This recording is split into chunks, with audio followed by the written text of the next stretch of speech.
Hello friends, good morning.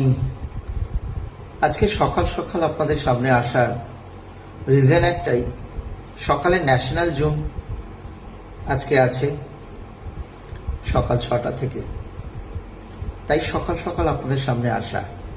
বন্ধু, আজকের একটা গল্প আমি আপনাদের সঙ্গে শেয়ার করতে চাই। যে সমস্ত বন্ধুরা ডাইরেক্ট সেলিং ইন্ডাস্ট্রির সঙ্গে জড়িয়ে আছেন, আমি তাদের উদ্দেশ্যে এই গল্পটি বলতে চাই, এবং যারা আসতে চাইছে এই ইন্ডাস্ট্রিতে। বন্ধু, এটা একটা সুইজারল্যান্ডের গল্প। সুইজারল্যান্ডের ডগিরা র্যাবিট ধরে খায়, আর এই ডগি প্রচন্ড খুব হেলদি হয়।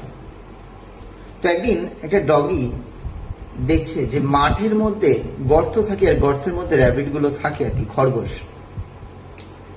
তো মাঠটাকে পুরো ব্যারিকেড করা থাকে, আর এই ব্যারিকেডের মধ্যে ওই মাঠের গর্তের মধ্যে র্যাবিটগুলো থাকে, খরগোশগুলো আর কি।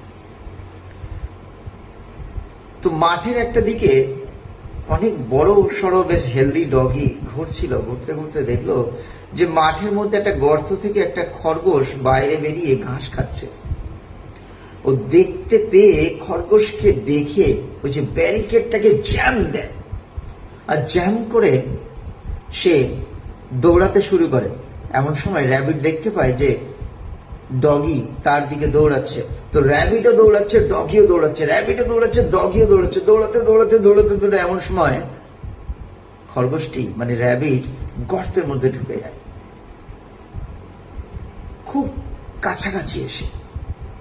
তো গর্তের সামনে ডগি প্রচন্ড হারে হাঁপাচ্ছে, জিভ বের করে একদম সেই শ্বাস নিচ্ছে, হাঁপাতে হাঁপাতে প্রশ্ন করছে যে ডগি ভাই, প্রশ্ন করছে র্যাবিটকে যে র্যাবিট, আমি তোমার থেকে আয়তনে অনেক বড়, তোমার থেকে অনেক বেশি শক্তিশালী, তোমার থেকে অনেক বেশি জোরে রান করতে পারি, তারপরেও আমি তোমাকে ধরতে পারিনি কেন?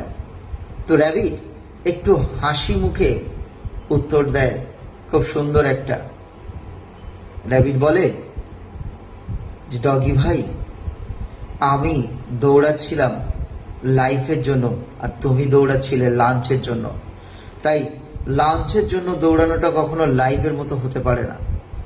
আমি বন্ধুদেরকে আবার রিমাইন্ড করতে চাই, বন্ধু, যদি ডাইরেক্ট সেলিং ইন্ডাস্ট্রিতে জীবনে প্রতিষ্ঠিত হতে হয়, সাকসেস পেতে হয়, তো তাহলে লাঞ্চের জন্য